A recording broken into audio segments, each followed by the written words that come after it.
Israeli सेना ने Gaza में हर दिन 10 घंटे के लिए युद्ध रोकने की शुरुआत कर दी है।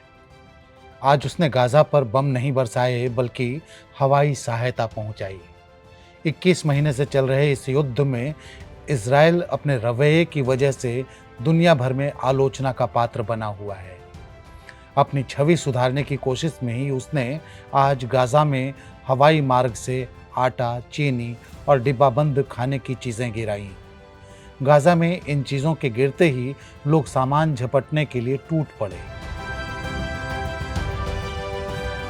वहां मौजूद 53 बरस के फिलिस्तीनी शख्स अहमद अल सिलकावी ने कहा कि फिलिस्तीनी लोगों की भूखमरी के लिए जो सहायता दी जा रही है वह नाकाफी है। लाखों लोग ऐसे हैं जो अपने बच्चों के लिए खाना नहीं जुटा पा रहे। हम और अधिक सहायता की उम्मीद करते हैं। आप अपने स्क्रीन पर देख सकते हैं कि कैसे मिलिट्री एयरक्राफ्ट सहायता सामग्री लोड कर रही है और फिर उसे फिलिस्तीनियों की मदद के लिए गिराया जा रहा है।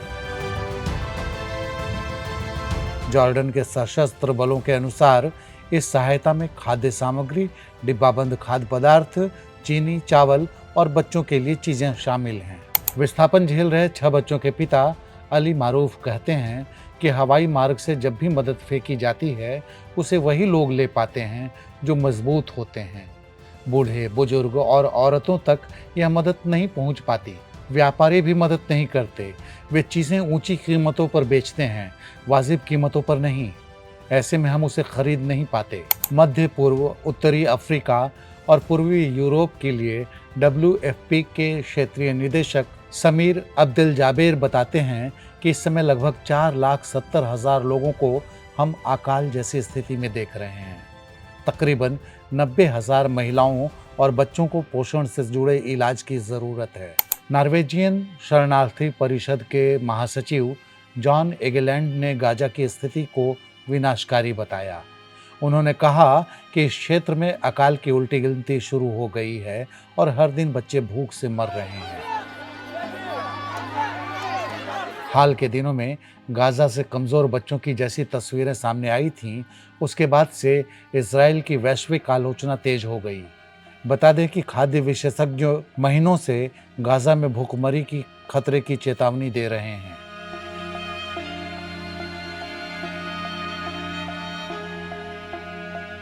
जॉन एगेलैंड कहते हैं कि आज की स्थिति भयावह है।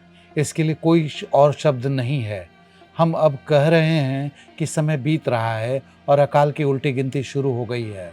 हर दिन भूख से पैदा हो रही बीमारियों से बच्चे मर रहे हैं। तबाही आ गई है और यह सब इजराइल का किया धरा है।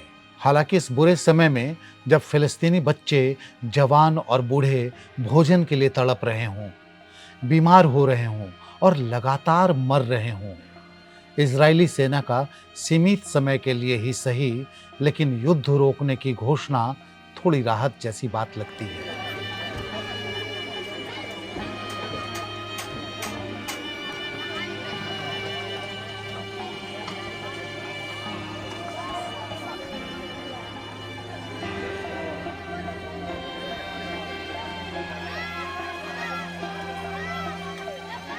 ऐसे बुरे समय में भी यूएस प्रेसिडेंट डोनाल्ड ट्रंप ने इस हल्के युद्ध विराम की स्थिति की क्रेडिट लेने की कोशिश की।